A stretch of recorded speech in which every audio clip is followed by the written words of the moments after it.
Hey guys, what's up? Welcome to the channel, or welcome back to the channel. This is Living in Denver, Colorado. Today, we got a super fun one for you. Actually fun one. Actually fun. 5 most fun things to do in Denver. Let's go.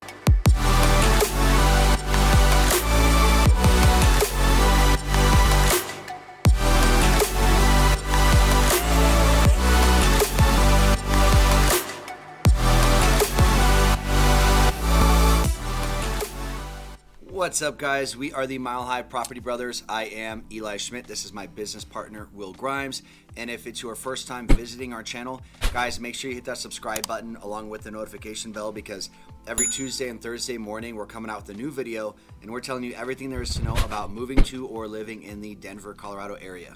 And we are licensed brokers here in the state of Colorado, which means as much as we love making these videos, we would love more to help you with your real estate needs. So that number popping up below, we are the guys who answer those phone calls. We are the guys who message back on a text message. And we are the guys who answer those emails. So if there's anything specific we can help you guys with, we would love to help you. With that being said, we're going to get right into it.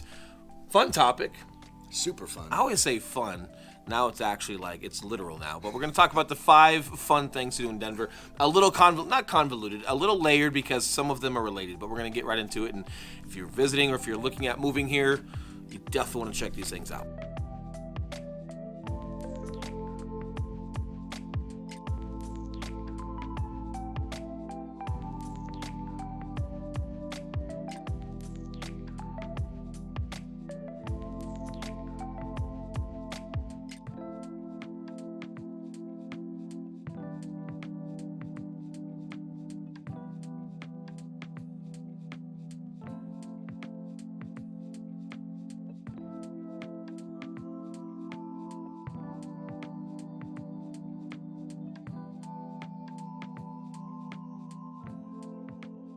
All right, so kicking off, guys, a lot of people are coming out to Colorado on vacation. A lot of you guys that are coming out here to move, a lot of you have also been here to vacation. Chances are you came out here to do something fun. That being said, a lot of people are moving to Colorado because they also have fun things in their lifestyle that they are moving here for. Right, and you guys know a lot of what Colorado's known for, right? Like the Rocky Mountains and active living, whether it's, you know, fall, spring, summer, winter, doesn't matter. Like Colorado's very active. We're known for that. But we also are known for fun. Some of those things that we call active maybe aren't very fun. Some people think they are fun. But either way, I'm sure you guys understand a little bit of it. But we want to dive into specifically of where to go and what to do, regardless of your taste, and how to have fun with it. Now, we know this is titled the top 5 fun things to do in Denver. It should be titled the top 5 fun things to do in Colorado while you're visiting Denver. Yeah, maybe not that broad. Maybe Denver Metro. Like, we're going to try to keep you guys within an hour to the Denver Metro. That way, if you are traveling to Denver, or if you're going to be living in and around the Denver Metro area, you can go and experience some things within an hour of where you live. Yep. Now, I already know we're going to get some comments on this, like, oh, I can't believe you didn't mention this. I can't believe you didn't mention that. There's 5. We only got 5. We'll come out with more, but these aren't even the top 5. These are just 5 of them. 5 strong contenders. Yes. That are good for family, for whoever. All right. Number 1 is a combo for you guys, and that is the Denver Zoo, the Denver Aquarium, and the Denver Museum of Nature and Science. There are other museums and cool places to go in Denver, but these are right downtown, and they're all really good. I know a lot of states don't have the best zoo or the best museums. These particular 3 places to go check out while you're in Denver are super cool spots. Great spots. Again, proximity is super close, so you know, and I think a lot of them, there's some different websites. We can try to find those for you guys or put them in the links below. But if you're signing up for one, you get like discounted rates for the others. Over a weekend, you could probably hit all 3 if you were diligent enough. But super cool. And those are also by like a city park right in the heart of Denver. So you've got some really cool outdoor stuff that you can do. Matter of fact, Denver Zoo is right there, right by City Park. So super cool. And again, not too far proximity-wise to the aquarium and... The museum? Museum. Oh, yes. The museum. Yeah. Right next to the zoo. That's in City Park too. Right, and the good thing about the 3 of these are smack dab downtown pretty much. You know, City Park's a little bit outside of downtown, but it's right down in Denver. The Denver Aquarium is pretty much right in downtown, right near the Auraria campus, the college that we have over there. So you're looking at 10, 11 minutes from museum and from zoo. Yep, yeah, exactly. So great for families, great for date night, whether it's you guys and a couple and the kiddos, definitely go check those places out.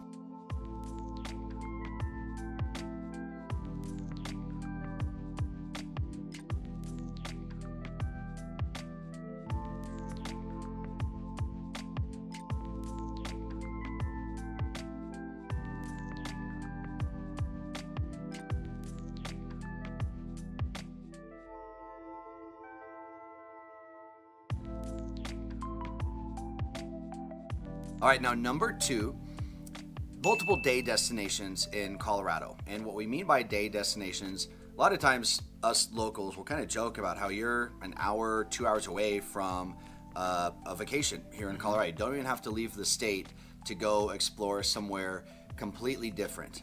A couple that come to mind would be Estes Park, Glenwood Springs, and then one that just came to mind is like the sand dunes that we have here in Colorado. Yep. And there are so many others on that list where if you're willing to drive an hour or two, you can have an awesome weekend getaway.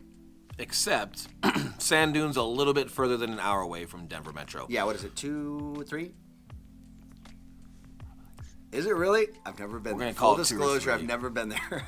I hear great things about it. However, getting back into that window of an hour, hour and a half, we'll call it 90 minutes. If you're going to go up and enjoy Estes Park, really cool spot. You've got the famous mansion, that's or the hotel, yeah, the Stanley Hotel. The Shining. Or Dumb and Dumber. Shining, I don't watch that scary stuff. Dumb That and was Dumber. not the one in Dumb and Dumber. We'll be right back.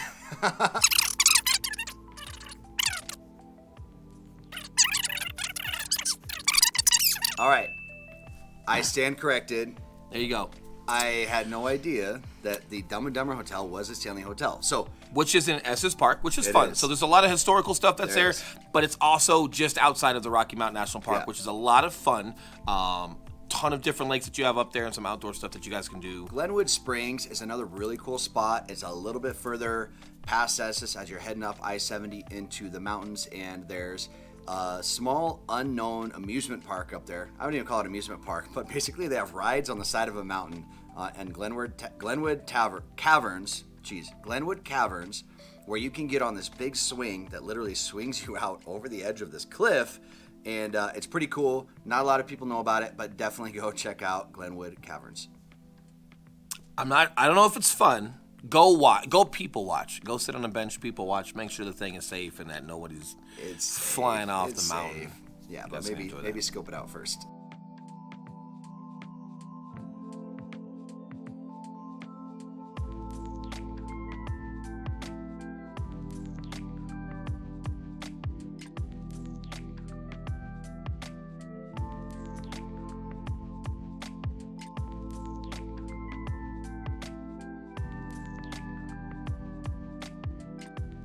All right, next one, probably super obvious. If you haven't done it, you definitely got to get up and have a good time with it, though. But Colorado, Rocky Mountain National Park, just the Rocky Mountains in general, skiing and snowboarding.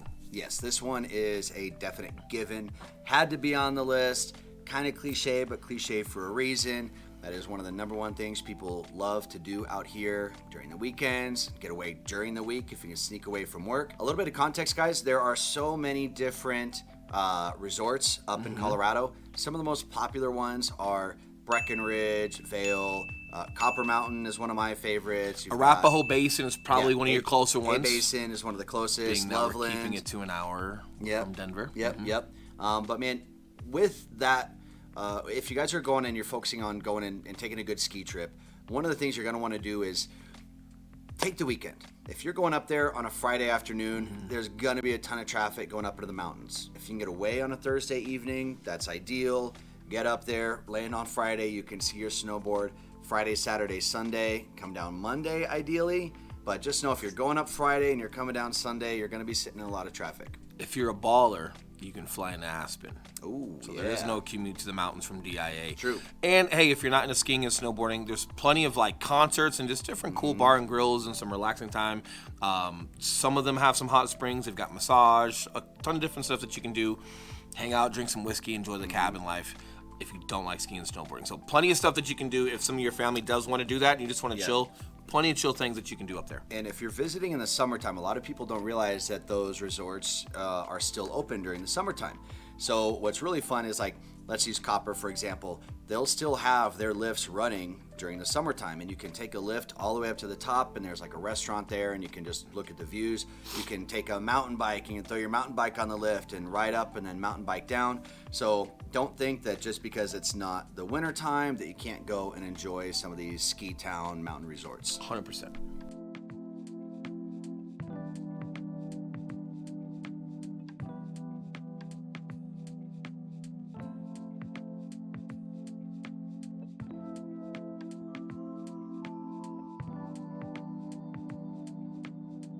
All right, number 4. This one is a given on the list. It goes hand in hand with skiing and snowboarding, but we've got to talk hiking. Now, I don't know about you, Will, but I'm not the biggest hiker. So anything that I'm going to be speaking about in this nice little segment here is going to be hearsay. Yeah, and hey, you don't have to be the biggest hiker. So some of the things that we're going to talk about, like let's just use Red Rocks Amphitheater for one. You've got tons of trails that are around that. You've got Roxborough Park. There's plenty of places to go and hike and enjoy the landscape of Colorado without having to be like super extreme. However, if you do want to get super extreme and enjoy rock climbing or climbing a 14er, things like that, I think Colorado has like the most 14ers in the universe. And a 14er, if you know what that is, it's a mountain peak over 14,000 feet. Yeah, and I think we have like 47 of them in Colorado. So if you want to get extreme and have a crazy good time with that, cool. But if you just, like, there's other things that you want to do where it's walking dogs or just getting outside and enjoying leisurely hiking, almost more of like that trail side, more than cool. Yeah, a couple of those specifically, because that's the only type of hiking I would go do. Red Rocks is perfect for that, guys. The scenery is just very cool up there. It's very close. It's in Morrison, Colorado. And then Castlewood Canyon, that's one of the I think it's just one of the very underrated state parks here in Colorado. So that is, if you go south of Parker, south of this little town called Franktown, Castlewood Canyon is just kind of right off this road, and you don't even see it because it's a canyon. So you pull into the park. It's a 3-mile loop where you go down into this beautiful canyon. So there's big cliffs on either side of you. 3-mile loop, up and around. Really easy but beautiful hike. And a lot of good ones. Again, we're trying to keep it within an hour of Denver, but if you guys get into like Telluride and some other cool places in Colorado, man, it gets even more cool. But again, keeping it within an hour, really cool ones for you guys to do locally.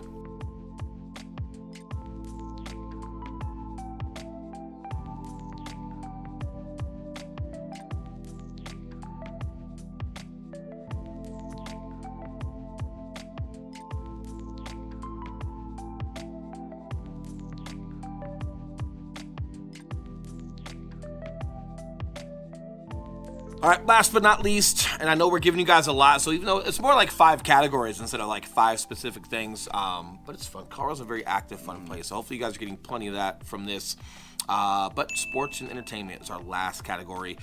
We've got huge sports here, so Denver Broncos, Colorado Rockies, the Avalanche, you've got some pro soccer in there, a ton of different things that you can do. Colorado tends to be very loyal. They just love diving into their professional sports, especially when it comes to football and Denver Broncos. So if that's what you like to do, our Rocky fans here are still pretty loyal. A lot of folks go to the game for the atmospherics of it. Opening day is a lot of fun. Huge. So if you like that stuff, but we've also got huge venues for those professional organizations. So like for basketball, Denver Nuggets, right? That's inside the Pepsi Center. Well, the UFC comes here. You've got concerts. Garth Brooks' tour came here. A lot of cool stuff because of the venue that those sports are in as well. So if sports are not your thing, but entertainment is, whether it's Cirque du Soleil or the UFC or you name it, there's so much that goes on in the heart of Denver. You finding something that fits your taste, more than possible. I'm glad you brought that up, because with Denver being one of the bigger cities that is putting its stamp on the map of the big places, the Cirque du Soleil and these big organizations that come around when they're choosing cities, most of the time, if not always, Denver is always on that list. So me, not the biggest sports fan, but going to a baseball game is super fun. Also going to concerts and stuff like that, you guys are never going to not have anything to do. And we're coming out of COVID right now. They're starting to kind of ease restrictions and stuff. So there is that light at the end of the tunnel. There's no doubt within the next couple of years, we're probably going to be full steam ahead with those big events. And if you're not a baseball person, hey, cool, but spring and summer nights at a baseball park with some good food and just kind of absorbing the game versus trying to see every play, it's just fun. It's super fun for kids, but it's also great for like a date night because you're not necessarily trying to see every play. You're not missing everything. You can converse and have a good time. If you haven't done that and you are moving in Colorado, Coors Field is a phenomenal spot. You can see the sunset as it goes down. Really cool. So spring and summer nights for baseball, can't beat it. So guys, we're going to be coming out with more videos like this. Again, there's so many things to do on this list, and one thing we're starting to do with our channel now, in addition to covering neighborhoods and pros and cons of each city, is now we're able to give you guys a little more of just the personal insight as to, hey, now that you're living in Colorado, what are some things you could be doing out here? Maybe you're coming to vacation. What are some things you could be doing? So if there's anywhere that you've gone in Colorado. Or family. When you guys do move here and you got family that's coming, a lot of times, maybe you're low-key, maybe you're kind of homebodies like myself and my wife, right? But if people are coming to town and you kind of want to entertain them or get them out of your house and let them go do some things and live Colorado, you're at least going to want to have a couple just good go-tos for those guys, for you to either do with your family or for your family to get out and go do. So definitely use this video for things like that. Yeah, and if you guys have any suggestions or any places you've gone that we didn't mention that are kind of local hole-in-the-wall places or just not really that well known, leave it in the comments below, and we'll get those added to the list and get those covered in our next video. Absolutely. And if you got questions on more places, obviously reach out. If you have real estate questions, because we're licensed brokers here in the state of Colorado, please reach out with those as well, because as much as we love making these videos, we would love more to help you with your real estate needs. So that phone number popping back up, we are the guys who answer the phone calls and respond to text messages and respond to those emails. So whether it's us or our team that's helping you out with whatever you need, we look forward to that help. We look forward to getting you guys here to Colorado. But until next video, enjoy your week. We'll see you soon. See you guys.